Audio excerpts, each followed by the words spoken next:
Hey guys, Ronnie here. I'm just putting together my new style of entryway bench. That last video, part one of this new style I put out, and putting it together to work on part two, the sale on Facebook Marketplace. But got to put this video out in between because I ran into a couple of issues, and I thought maybe that might help some of you out if I point it out and show you what's going on. So first of all, I gave away the color of the bench. I said last time that you'd have to tune into part two to see what color I decided to go with, or color combination. So I gave half of it away. There's the bench and the X bracing.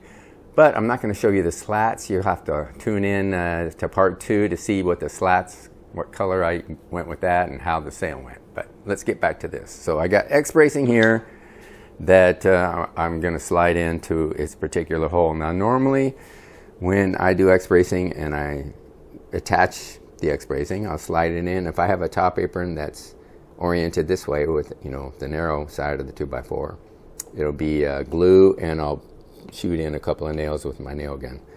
Top and bottom, I'll turn the bench over and do it the same on the bottom. With this one, as you can see, I went with the 3-inch thick legs. All stock was 3 inches, and the same with the top apron. So this X bracing isn't attached, it's just slid in there. But what do you do when you have the wide apron? How do you guys attach your X bracing to that? Comment below on how you would normally connect your X bracing, however it is. I'd like to get some new ideas, but let me show you what I normally do on the back side. So when I'm preparing the boards and drilling pocket holes to put the aprons into the legs on each side, I will drill another pocket hole, 3/4 inch setting, this orientation. So I can glue and then screw in that pocket hole to secure the tops of these X bracing. Well, you can see I have failed to do that on all 4 corners. That was an oversight on my part. I was thinking about the new style of bench and making the video and showing you guys that just slipped my mind.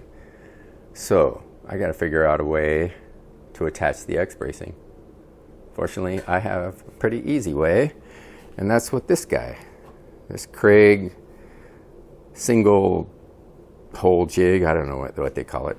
I'll put a link in the description, but this is very handy to have. I've actually used it before because, embarrassingly enough, this isn't my first time forgetting to put in a pocket hole. So I will clamp on each side. I'll space it out to where the hole will be centered on, on the X bracing. I'll clamp it and just drill it, all 4 corners. That will solve my problem. No problem. Here's the clamp. I love this clamp from Craig as well. But pretty easy fix. Not something I want to have to do to fix. I'd rather have, done it in the beginning and not have to deal with it now. But I just want to let you know, when stuff slips your mind like that, and it can be frustrating, but don't really let it get to you too bad. There's usually always a fix for something, whether you shoot a nail in, like going back here, let's say I shoot a nail in. I've done this before too, and sometimes it might hit a knot or something and come out here, and you think, I did all this work, and it ruined it. That didn't ruin it. You just get in there, bend the nail up, clip it off, get a punch, pound it down, put a little wood putty in there and stain, and you're good to go. Nothing is as bad as it seems at the time. Another thing I want to point out real quick is, see how this is all stained? I even did the bottom. Some of you guys that watch a lot of my videos will know why I do the bottom. Do everything. I even do the bottom of the legs. Stain everything. For those of you who are new or don't know why, I'll put a card up here.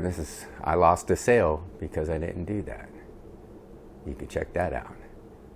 Anyway, I hope this helps. I'm going to get back to work and putting this together so I can get part two up, actually get the ad up, get this sold and then get part 2 out. We'll see how that goes. But thanks for watching. I'll catch you next time.